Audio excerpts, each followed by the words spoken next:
Hi, this is Dan Bullard, retired electronics engineer, out here on the front deck of my houseboat again. It's November and it's chilly, so I had to make this video because I think you need to understand something. I wrote this article some time ago, and you can find it on LinkedIn. It's one of the few that I haven't backed up because it's sort of almost a replica of something I did in Moron Harmonics for Morons. If LinkedIn gets rid of me, which, you know, can happen, they routinely say, oh, you can't post that. Well, screw you, LinkedIn. But LinkedIn is one of the more reasonable sites. Speaking of unreasonable sites, science forums, which, science, right? Science, right? They kind of backed off a little bit, but, you know, people don't know, they don't understand anything about harmonics. Not a thing. To them, it's magic. It's just friggin' magic. If you have a singular distortion in a transfer function, it doesn't mean it's a single point in the sine wave. Okay? So if I take and put a single impulse in a sine wave, not in the transfer function, but in the sine wave, that would be like, let's say, a nuclear bomb going off in Washington, D.C., you know, or wherever. But you get a single impulse in a sine wave, it does this. And you get to see it zooming back and forth, and basically the harmonics are all over the place. That is, the phases of the harmonics are completely random. You can't guess what the phases might be. That's not what I'm talking about. When I say a single impulse in a wave, I'm talking about putting a single impulse in a transfer function. Remember my transfer function, 10,001 points? I mean, am I the only person who ever thinks like this? That's a transfer function. When a wave goes up, if it hits a distortion in the transfer function, it's going to hit it on the way down. And if it hits it on the way down on the lower peak, it will hit it on the way up before it gets there. That's why I say you cannot get a distortion after 270 degrees. If you haven't hit a distortion by the time you hit 270 degrees, you're home free. There is no distortion. There's nothing that's going to happen to you. But if there's a distortion in the transfer function, that's what I'm talking about. That's what all my books are talking about.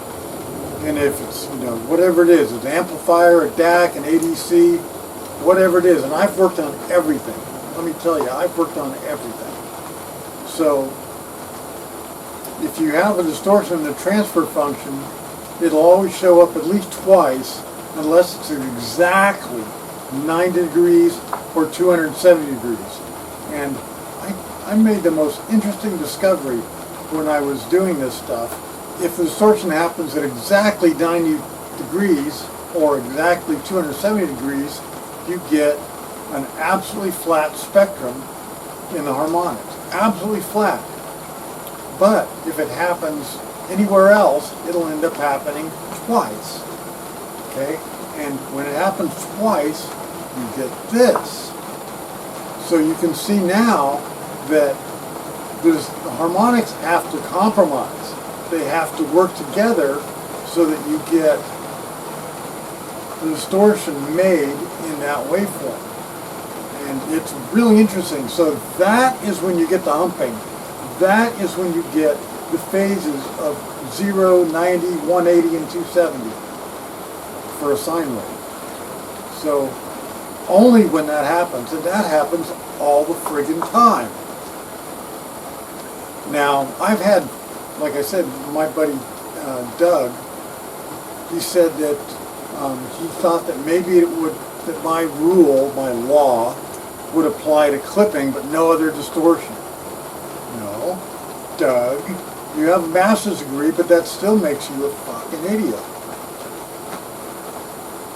you have to understand that you're going to hit that distortion twice unless you have it at exactly 90 degrees or 270 degrees.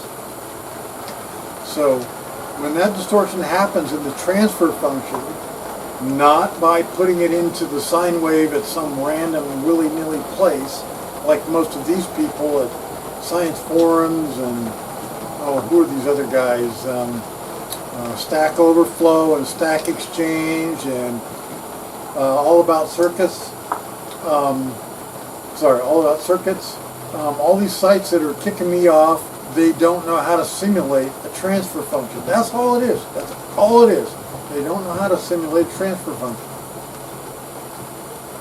So if distortion happens to the transfer function, then you can see it as two events, even though you only put a single event in the transfer function, but the wave hits it on the way up and on the way down. Or if you get it closer to the negative peak, on the way down and then on the way up. And like I said in my other video, you cannot have a distortion after 270 degrees. Can't happen. Because if it hasn't hit a distortion in the transfer function by the time you get 270 degrees, it isn't going to. Now, if something does hit the sine wave after 270 degrees, it's noise. It's not repeatable. It doesn't repeat. I can't answer for what happens from noise. That's completely undefined.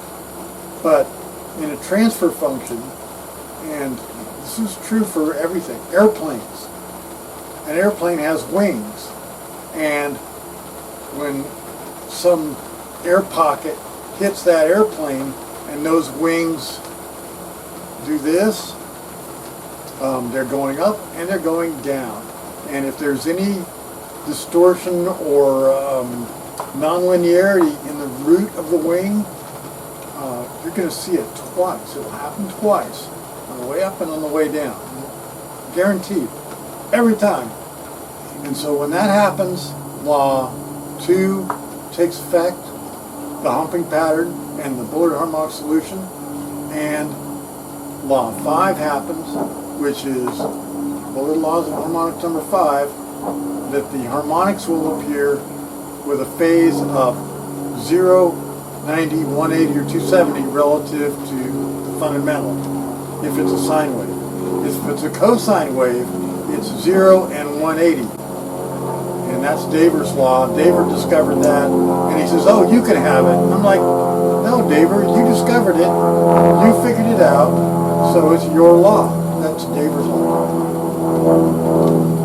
Anyway, it's cold out here. I got my heater going, but, you know, it's time to go in and run this through iMovie. And that's all I use is iMovie. So once again, from the river, this is Dan Bullard. See you later.